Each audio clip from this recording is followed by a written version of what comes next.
Boa noite, queridos. Seguindo em nossa série de mensagens no livro de Gênesis, nós vamos estudar hoje a partir do capítulo 6. Esse que é um texto bem polêmico e de difícil interpretação, mas que pela graça de Deus nós poderemos extrair princípios para a nossa vida. Até aqui, como eu falei na semana passada, nós estudamos sobre a criação de Deus, do ser humano, da terra, dos mares, dos animais, o universo, tudo isso relatado nos capítulos 1 e 2. Também vimos no capítulo 3 o que chamamos de a queda do homem, a incredulidade de Adão e Eva na palavra de Deus e a decisão deles por definirem por eles mesmos, de maneira independente a Deus, o que era bom ou mal para as suas próprias vidas. A partir daí, a história tem nos mostrado, de um lado, a maldade do homem que se multiplica. Nós vimos isso no capítulo 4, com a vida de Caim e a sua descendência, o Lameque do mal. Mas, por outro lado, nós pudemos ver uma promessa dada por Deus, em Gênesis 3,15, esse compromisso da parte de Deus em perdoar e redimir a humanidade. Vimos isso, então, na promessa, no andar de Deus, com Enoque, no nascimento de Sete, na sua descendência, e também no Lameque, que nós chamamos o Lameque do bem, da descendência de Caim. Como é que Lameque demonstrou essa confiança em Deus. Tudo isso, então, no capítulo 5. O capítulo 5 termina com a menção de Noé. No meu entender, a história de hoje continua falando sobre essas duas descendências. A de Caim, que, amaldiçoada por Deus, multiplicava a violência na terra, e a de Sete, que passou a invocar o nome do Senhor. Eu quero apresentar para vocês, então, hoje, esse relato do agir de Deus diante do pecado do homem. Esse é o tema da nossa mensagem, o agir de Deus diante do pecado do homem. Então, abra sua Bíblia comigo, lá em Gênesis capítulo 6, nós vamos estudar os versículos de 1 a 8. Gênesis capítulo 6, versos 1 a 8. A palavra de Deus nos diz assim: como se foram multiplicando os homens na terra, e lhes nasceram filhas, vendo os filhos de Deus que as filhas dos homens eram formosas, tomaram para si mulheres, as que, entre todas, mais lhe agradaram. Então disse o Senhor: o meu espírito não agirá para sempre no homem, pois este é carnal, e os seus dias serão 120 anos. Ora, naquele tempo havia gigantes na terra, e também depois, quando os filhos de Deus possuíram as filhas dos homens, as quais essas filhas deram filhos a eles, e estes foram valentes varões de renome na antiguidade.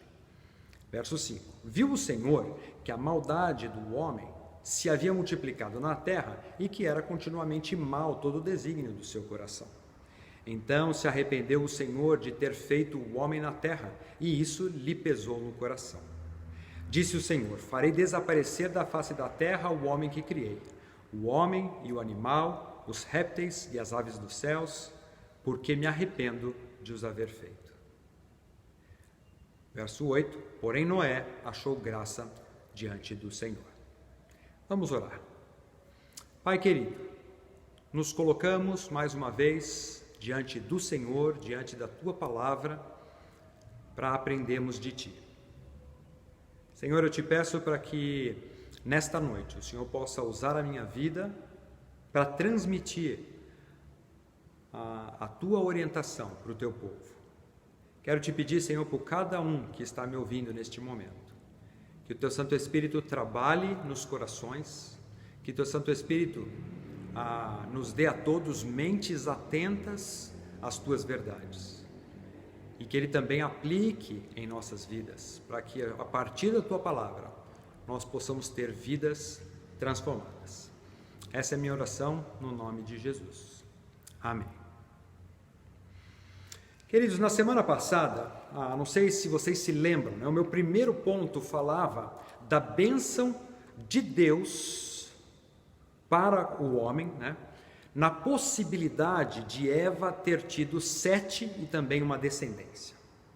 Então, ao longo da semana, né, a gente discutiu isso tanto no meu pequeno grupo, o pastor Rubens, na sexta-feira no pequeno grupo dele, como é que essa situação dos filhos, né, se dão, né, se aplicam aos nossos dias, e essa decisão, né, de ter filhos, como é que essa decisão na vida de cada um de nós tem que demonstrar, primeiro, o nosso entendimento de que ter filhos é uma bênção de Deus.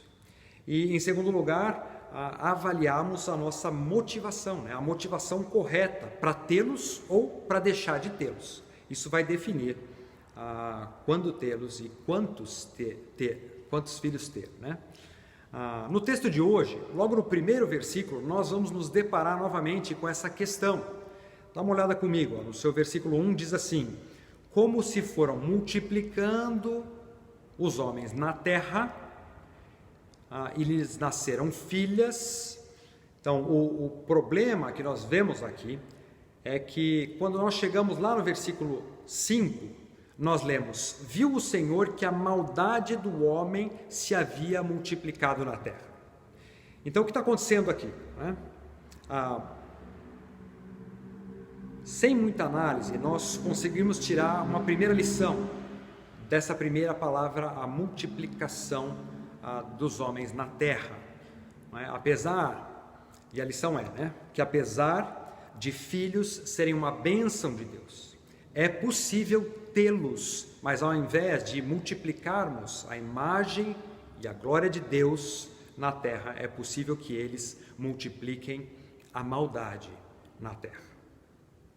Então, pensando, né, nessa nossa discussão sobre ter filhos, se você quer tê-los, mas não quer educá-los nos caminhos do Senhor, se você quer tê-los num relacionamento de julgo desigual, por exemplo, se você se diz cristão, mas você não vive como discípulo de Jesus, então você deve avaliar melhor se realmente para você e para a humanidade será bênção tê-los, ou se eles vão espalhar maldade na terra. Pense bem, né? Porque ao invés de multiplicar a imagem de Deus, nós podemos estar colaborando para multiplicar a maldade no mundo. Essa é a primeira lição desse texto. Mas agora que eu já dei essa informação, né? Só para a gente alinhar um pouquinho do que falamos a semana passada, e fazer uma introdução no nosso texto de hoje, eu quero analisar com vocês, né, algumas verdades que nos apresenta esse texto aqui. A primeira delas é com relação ao pecado do homem, né? E isso está descrito para nós no versículo 1 e 2. Vou ler novamente. Como se foram multiplicando os homens na terra e lhes nasceram filhas, vendo os filhos de Deus que as filhas dos homens eram formosas, tomaram para si mulheres as que entre todas mais lhe agradaram. Como eu disse no início, esse é um texto muito difícil das Escrituras, e ele é difícil porque, em primeiro lugar, a sua gramática no original nos traz complicação para entendermos. Também a sua construção sintática é de difícil entendimento. E, por último, a relação desse texto com outros textos das Escrituras também podem trazer alguma confusão para o entendimento do texto que acabamos de ler. Muitos teólogos têm discutido esse texto e algumas possibilidades são levantadas para nós. E o ponto aqui é definirmos quem são, né, esses filhos de Deus e as filhas dos homens. Para a gente entender isso, eu preciso apresentar para vocês essas teorias. Vamos chegar a uma conclusão aqui juntos, né? A primeira teoria apresentada por teólogos liberais ou seja, teólogos que negam todos os milagres da Bíblia, é que essa é uma história ilustrativa de deuses menores que tiveram relações com as mulheres da terra, né, ou filhos de Deus, assim como a gente vê mais para frente, né, na história, na mitologia grega, né, onde os filhos dos deuses, eles tinham relações com mulheres, né. De qualquer forma, né, mesmo que os liberais afirmem que essa passagem significa esses deuses, nós não precisamos nem falar muito sobre isso, né, porque são esses mesmos liberais que vão defender a desmitologização, né, a desmitologizar a Bíblia. E o que é isso, né? Os liberais negam todos os milagres, tudo que é sobrenatural nas Escrituras. E nesse caso, isso também seria só essa história ilustrativa, né? Teria que ser jogada fora essa história para os teólogos liberais. Não é isso que eles defendem que eu creia ser a verdade, né? Como eu disse, a teologia liberal não nos ajuda em nada no entendimento correto das Escrituras. Pelo contrário, ela tenta destruir o cristianismo. Uma segunda teoria apresentada pelos teólogos é que os filhos dos homens foram homens poderosos daquela época, reis, governantes, autoridades políticas, homens tiranos, descendentes governantes ali daquela época, né, que em meados do século II, os eruditos judeus vão crer, né, que essa era realmente o melhor entendimento, que esses homens que aparecem aqui, filhos dos homens, eram essas autoridades políticas. Esses homens poderosos, então, né, que se autoproclamavam algumas vezes, né, deuses ou filhos de Deus, na terra, eles tomavam à força essas mulheres para si, né? Se isso fosse verdade, eles teriam então ofendido a Deus por causa dos seus casamentos polígamos, né? De tomar várias mulheres, assim como fez Lameque, né? Mas por não respeitar então, né, as mulheres como imagem de Deus. Mas o texto não parece muito indicar, né, que essas mulheres foram forçadas, só pelo fato de dizer, aí está a dificuldade gramatical, né? Mas essa frase aí, tomaram mulheres para si, não parece que foi uma coisa forçada. Também, em nenhum lugar no Antigo Testamento, filhos de Deus, essa expressão, né, é usada para descrever governantes. Por isso, essa, de novo, é uma teoria difícil de nós defendermos. Essa teoria foi bem aceita no passado. Eu creio que é porque eles queriam evitar um problema maior, né, que seria a nossa terceira possibilidade, que é esses filhos de Deus, né, serem anjos caídos, que tiveram relações com as mulheres aqui da terra. Então, os defensores dessa tese diriam que Deus destruiu o mundo no dilúvio por causa disso. O pecado neste mundo, o pecado nessa teoria aqui, nesse caso, né, era eles terem procriado contra a orientação de Deus, que era se multiplicar segundo a sua própria espécie. Isso está lá em Gênesis 1, 24. Né? O texto lá diz, disse também Deus, produza a terra seres viventes conforme a sua espécie. Então, cada um deveria se multiplicar conforme a sua espécie. 24, 25 também fala sobre isso. Então, essa era a versão mais aceita lá no judaísmo. Né? Ela foi registrada no livro de Enoque, que é um livro histórico da época, na Septuaginta, e aparece também naqueles manuscritos do Mar Morto. São documentos importantes da história do cristianismo. Então, essa posição, ela ficou ainda mais fortalecida porque a expressão filhos de Deus é usada em outras passagens da Bíblia para se referir a anjos. O problema dessa teoria aqui, e é por isso que eu não creio nela, primeiro, né, essa teoria não tem nada a ver com o contexto histórico da passagem que a gente vem estudando. Não tem nada a ver com esse contexto imediato da passagem, que é como a gente deve interpretar todas as passagens bíblicas.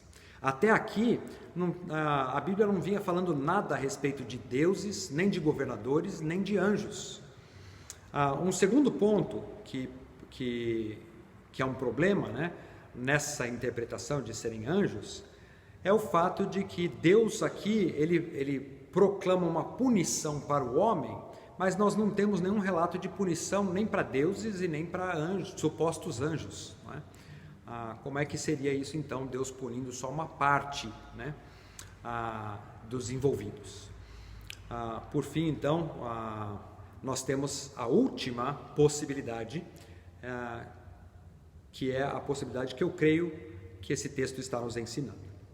É que os filhos de Deus são homens comuns. São chamados assim porque eles foram criados a partir de Deus, sexo masculino, e as filhas dos homens são mulheres comuns, pois foram tiradas da costela do homem. Por isso, filhos de Deus versus filhas dos homens. Então, o que nós teríamos aqui é a descrição da descendência piedosa de Sete, filhos de Deus, que se relacionou com a descendência de Caim, né? As mulheres da descendência de Caim. Assim, para mim, faz sentido essa classificação, né? Filhos de Deus, filhas dos homens, sendo o pecado, então, deles, né, eles terem coabitados aqui em casamentos mistos entre pessoas que invocavam a Deus e pessoas que não eram tementes a Ele. Temos aqui, então, um início, né, da teologia do casamento, né? A gente viu quando ele foi instituído lá atrás, o primeiro casamento, e aqui, novamente, o assunto é retomado, né? Essa lição para nós do perigo de ter casamentos fora da vontade de Deus, uniões fora da vontade de Deus. Isso vai ser condenado diversas vezes no Antigo Testamento e também no Novo, a união entre crentes e descrentes.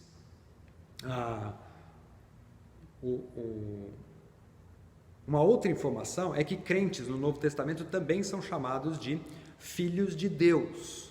Então, essa para mim parece a ideia mais aceitável, né? As filhas de Deus,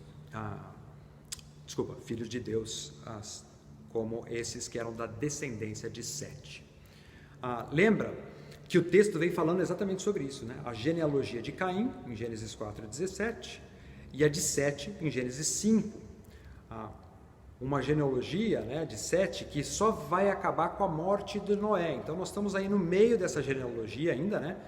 Ele abre um parênteses agora, que é o capítulo 6, mas essa genealogia só acaba com aquela frase, com aquele padrão de frase, né, que a gente viu na genealogia do capítulo 5, lá em Gênesis 9:29.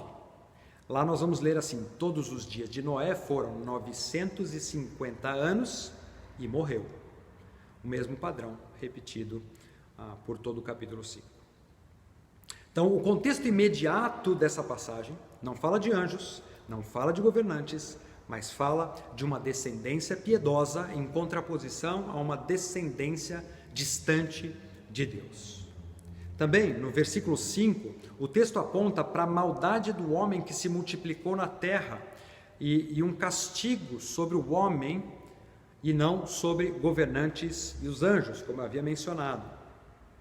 Mas, queridos, não deixe que essas curiosidades, essas várias teorias a respeito desse texto, falem mais alto do que a sua aplicação para as nossas vidas, para os nossos dias. A verdade é que o ensino aqui, né, sobre casamentos fora da vontade de Deus, esses casamentos ofendem a Deus e multiplicam a maldade no mundo. É isso que eu creio que Moisés está querendo ensinar aqui.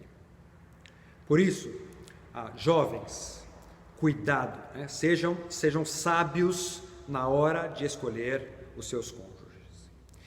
Fiquem dentro do plano de Deus para suas vidas. Pais, instruam os seus filhos e não permitam que eles caiam nesse erro. Crentes piedosos precisam tomar cuidado com a sua escolha para o casamento. Vejam que aqui os descendentes de Sete escolheram essas que eram formosas e que mais lhe agradavam. A escolha de um cônjuge apenas pela aparência e visando uma satisfação egoísta os levou a essa decisão desastrosa. Esse é o começo do registro de dezenas de vezes que a Bíblia vai nos dizer que o povo de Deus se misturou com aqueles que não são seu povo, provocando assim então a multiplicação da maldade na terra. Queridos, o diabo sabe o impacto que casamentos ruins têm na sociedade e é por isso que ele continua semeando o engano entre o povo de Deus. Depois disso, então, nós vemos que, depois do pecado do homem, nós vamos falar agora sobre o agir de Deus. Esse é o segundo ponto da nossa mensagem, né? O pecado do homem traz o juízo de Deus, está aí o agir de Deus, né? Veja comigo no versículo 3, o que diz: Então disse o Senhor, o meu espírito não agirá para sempre no homem, pois este é carnal, e os seus dias serão 120 anos. O que significa dizer que o Espírito de Deus não agiria mais no homem? Ele explica logo em seguida, né? no seu juízo. Ele fala claramente, né? que a maldade do homem agora traria impacto sobre a sua longevidade, porque os seus dias seriam só 120 anos. Significa que por causa da maldade do homem, Deus, que é o autor da vida, que é o sustentador da vida, decide encurtá-la, né? Encurtar essa vida, por causa do aumento da violência na terra. Se nós pensarmos bem, né? Isso acontece até os dias de hoje. Apesar da maldade crescente do homem, é difícil a gente ver na rua, né? Um bandido velhinho, né? Com a bengalinha ali, dizendo assim, mãos ao alto, né? A gente não vê isso. Por que a gente não vê? Porque a vida deles dura menos, a vida do bandido dura menos, né? Porque o salário do pecado é a morte, né? E essa morte, esse encurtamento da vida associado ao pecado é evidente até os nossos dias. O versículo ainda fala, né? Pois este é carnal, falando do homem, né? Meu espírito não vai agir na vida dele porque ele é carnal. Paulo aqui, ele está se referindo a esse homem que tem uma fraqueza física, uma fraqueza também espiritual. Esse homem é carnal, essa carne, ele ser carnal significa que ele se comporta também apenas como um animal, só na carne, não é? E sem se preocupar com o lado espiritual. Ele dá mais atenção aos seus impulsos físicos do que realmente construir uma vida espiritual. Para observar isso, né, como isso funciona até os dias de hoje, é só a gente comparar, né, a quantidade de gente que a gente encontra na academia, gente preocupada com o físico, versus a quantidade de gente que a gente encontra numa biblioteca ou numa igreja, cuidando da parte intelectual, da parte espiritual. Então, no versículo 3, né, ele termina dizendo: os seus dias serão só 120 anos, e a partir daí a Bíblia demonstra, né, algumas gerações, e isso vai se cumprir algumas gerações para frente, né? Gradualmente isso vai se reduzindo, teve gerações que viveram 400, depois 200, até que isso acaba se cumprindo. E nós então podemos aprender desses versos duas lições. A primeira, né, que Deus é justo e Ele não inocenta o culpado. Houve um pecado, Ele disse que não ia deixar, né, que o Espírito dele, que haveria uma consequência, né, o seu Espírito não agiria mais no homem, e Ele cumpre a sua promessa, né? Quando Ele vê a maldade, Ele toma uma decisão e aplica o seu juízo sobre o homem, e por isso nós devemos temer a Deus. Mas a segunda lição que nós aprendemos aqui é que, mesmo ele não tolerando o pecado, ele é tardio em irar-se. Ele é longânimo para com todos nós. Demorou algumas gerações para que aquilo se cumprisse de verdade. Como é bom, não é? Sabermos que nós seguimos esse Deus que não é rápido para nos castigar, tanto quanto nós merecemos o seu castigo, não é mesmo? Depois dessa segunda lição, nós temos uma terceira verdade, né, que aprendemos aqui nesse texto. Além do pecado do homem e da justiça de Deus, aqui no ponto 3, nós vemos que o homem pecador, né, ele busca por reconhecimento fora de Deus. O homem em pecado busca reconhecimento fora de Deus. Versículo 4 nós lemos: ora, naquele tempo havia gigantes na terra. E também depois, quando os filhos de Deus possuíram as filhas dos homens, as quais lhe deram filhos, estes foram valentes, varões de renome da antiguidade. A palavra gigantes aqui é a palavra no original nefilim, que significa os caídos. E os caídos, mais uma vez, você pode querer associar aqueles anjos, né? Mas não é disso que estamos falando, né? Lembra que a gente chegou à conclusão de que esses caídos, e essa é uma possível tradução para essa palavra, esses que são moralmente caídos, moralmente deformados, que nesse texto se trata da descendência de Caim, esses moralmente deformados. É um erro da nossa parte também associar esses gigantes como fruto da união dos filhos de Deus com as filhas dos homens, porque a Bíblia diz que naquele momento já existia na terra esses gigantes. O que o texto afirma sobre o relacionamento mencionado no versículo 2, né, é que desse relacionamento nasceram homens valentes, mas a palavra aí já não é mais gigantes, são homens valentes. A palavra no original é a palavra giboim. São esses varões de renome, não é? que, ao meu ver, significa esses homens com uma ousadia, homens de poder e força, homens violentos como já haviam antes, né, na descendência de Caim. Então, o casamento misto entre a descendência de Sete e a descendência de Caim fez aumentar a violência no mundo. Esses giboins eram varões de renome entre os homens porque eles impunham seu respeito na força. Nós vemos isso em Gênesis 6:11, que diz: a terra estava corrompida à vista de Deus e cheia de violência. Essa era a realidade daquele momento. Então, queridos, o homem sem Deus, ele faz isso, né? Ele busca o engrandecimento do seu nome na sua própria força. Ele intimidando o próximo, ele conquista pelo poder, pelo engano, ele conquista exercendo opressão sobre os mais fracos, e por isso se tornaram esses homens temidos, né, de renome, esses homens chamados os valentes. Qual a aplicação disso para nós, né? Homens de Deus não devem buscar esse tipo de reconhecimento. Homens de Deus buscam a aceitação de Deus, o reconhecimento de Deus, e não um reconhecimento dos seus próprios nomes, uma vida, a obtenção de louvor de outras pessoas, mas sim procuram, com a sua vida, agradarem a Deus, tem isso como alvo na sua vida, né? A pergunta para você é: qual é o seu alvo de vida? É ser reconhecido por Deus ou ser famoso entre os homens? Porque essas coisas concorrem entre si, né? A quarta verdade nessa história de hoje é que o pecado do homem produz tristeza em Deus. Isso está no verso 5 e 6. Acompanhe comigo aí na sua Bíblia.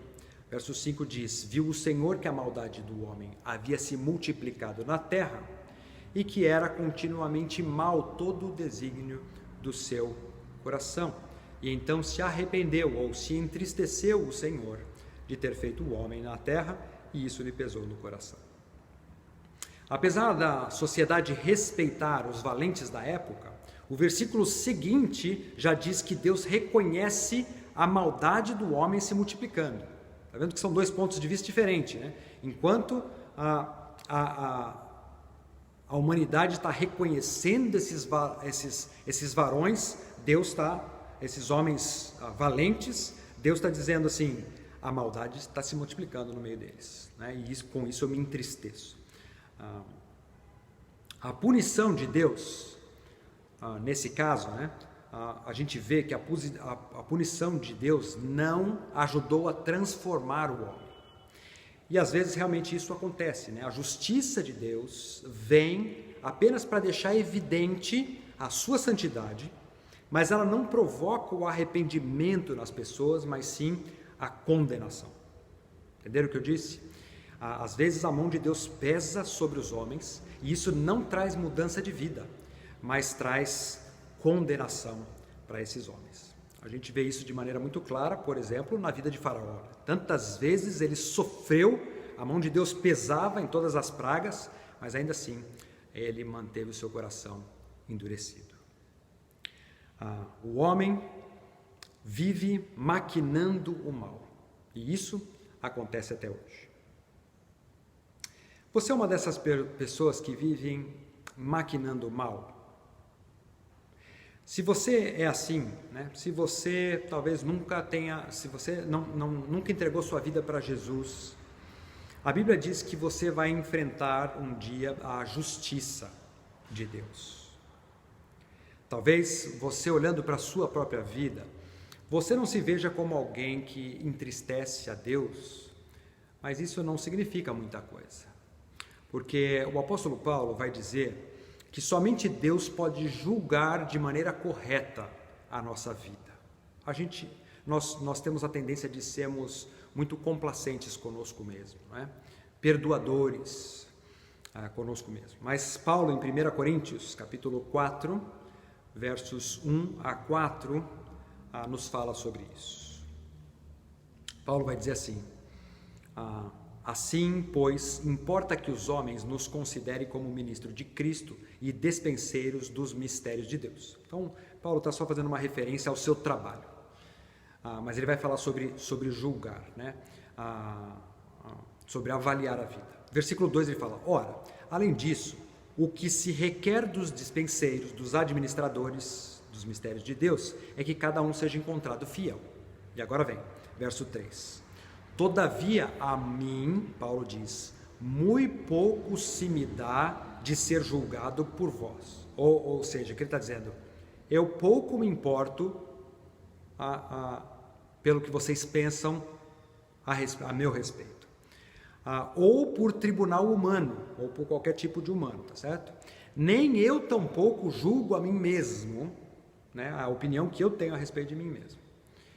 E ele explica no versículo 4: porque de nada me argui a consciência, contudo, nem por isso me dou por justificado. Então, a minha consciência não me acusa de nada, mas nem por isso eu me dou por justificado, eu não me considero santo, pois quem me julga é o Senhor. Talvez esse seja o seu caso. Você acha que não está devendo nada para Deus, mas Ele te vê com outros olhos, porque o texto fala bem claro, né? Quem nos julga é o Senhor e não nós mesmos. Então, qual a aplicação dessas coisas todas para nós, né? Quero fazer uma afirmação aqui, né? A despeito do sucesso e do reconhecimento que nós temos nessa terra aqui, nós temos que colocar as nossas vidas nas mãos de Deus e pedirmos para que Ele veja se há em nós algum caminho mau. Como será que eu estou sendo como crente, como marido, como pai? Como é que eu ajo como filho? Ou então como um trabalhador, como a um irmão em Cristo. Nós precisamos pedir para o Senhor, para Ele olhar para as nossas vidas, para que Ele julgue os nossos caminhos, para que Ele fale conosco e nos convença, né? Para que a gente mude antes que o seu juízo caia sobre nós. Deus vê o nosso pecado e Ele o condena. Nós precisamos enxergar o pecado como Deus o vê, não como se ele fosse inofensivo ou até mesmo louvável, né? Aquela expressão, ou aquela pessoa que acha bonito ser feio, mas pelo contrário, nós temos que enxergar nosso pecado assim como Deus o vê, como algo que o entristece. No versículo 6, a gente lê: então se arrependeu ou se entristeceu o Senhor de ter feito o homem na terra, e isso lhe pesou no coração. Dizer que Deus se arrependeu pode soar para nós que Ele errou em ter criado o homem, mas não é isso que significa o texto aqui. O entendimento correto é que Moisés está usando essa linguagem que atribui sentimentos a Deus como um recurso didático, para que nós pudéssemos entender. Moisés, então, quer nos ensinar que Deus se entristeceu com a atitude pecaminosa daqueles homens em pecado. O que Deus sente quando Ele vê uma vida de pecado é um pesar no seu coração, é uma tristeza profunda.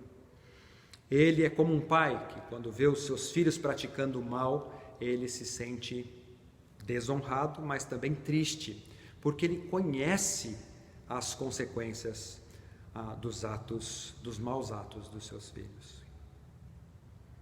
Por amor às suas criaturas, Deus se entristece quando Ele vê o mal que nós fazemos a nós mesmos. Ao contrário do que muitos de nós podemos pensar a respeito de Deus, Ele se preocupa conosco. Deus não é apenas um tirano que fica procurando uma maneira de nos castigar, de nos esmagar. Nosso Deus é um Deus que nos ama. Enquanto o nosso coração maquina o mal todos os dias, o nosso Deus olha para nós e se entristece. E isso deveria nos entristecer também. Mas então temos o versículo 7. E nele de novo Deus pronuncia o seu juízo. Dá uma olhada comigo, versículo 7.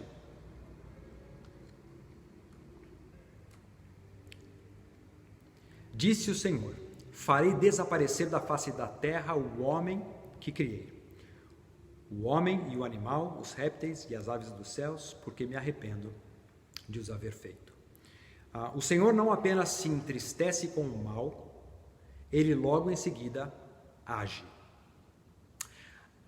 Diferente daquele pai que não disciplina os seus filhos, ou aquela avó com a netinha que quando vê a netinha fazendo uma coisa errada, simplesmente fala assim: não faz assim com a vovó, e a criança está quase batendo no rosto da avó. Deus não é assim. Deus se entristece, mas Ele não é um Deus omisso, né? Ele lida com o pecado. Ele pronuncia, aqui no versículo 7, um duro juízo contra o homem, dizendo que faria desaparecer aquilo que ele havia criado. Em Isaías 63:10, nós lemos: mas eles foram rebeldes e entristeceram o seu Espírito, o Espírito Santo, pelo que se lhes tornou em inimigo, e ele mesmo pelejou contra eles. Deus tinha abençoado o povo, mas eles viraram as costas para Deus, nesse texto aqui em Isaías. Então Deus se vira também contra o seu povo. Agora, além de me entristecer com o meu pecado, eu devo também temer por causa do meu pecado. Temer a Deus, porque Ele é um Deus que pronuncia julgamento contra o pecado e também contra o pecador.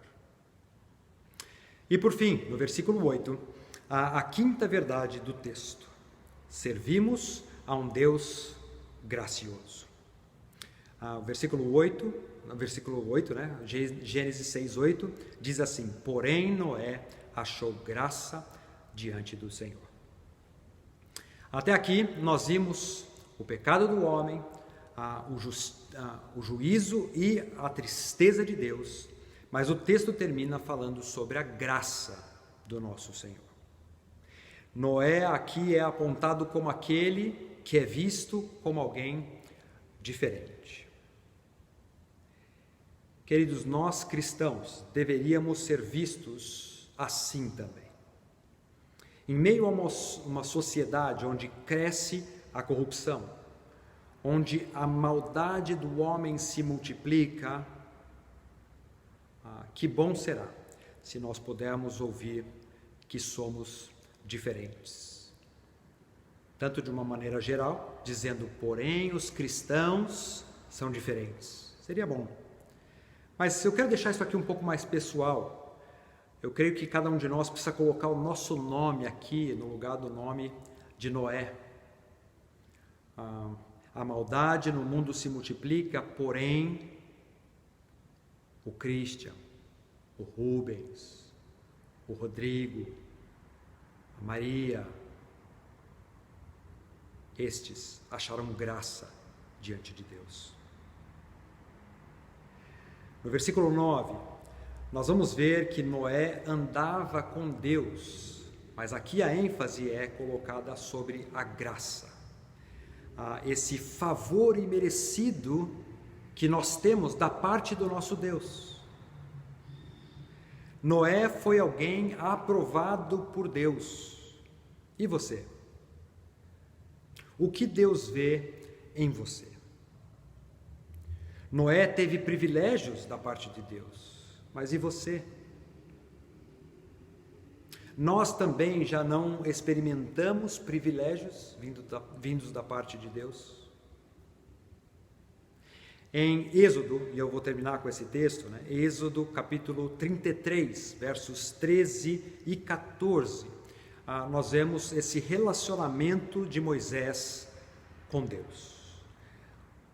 Êxodo 33, 13 diz assim: Moisés disse ao Senhor, está no 12, né? Depois o 13 vai dizer: agora, pois, se achei graça aos teus olhos, Moisés falando para Deus, rogo-te que me faças saber neste momento o teu caminho, para que eu te conheça e ache graça aos teus olhos. E considera que esta nação é o teu povo. Olha o que Deus responde para ele. Respondeu-lhe: a minha presença irá contigo e eu te darei descanso.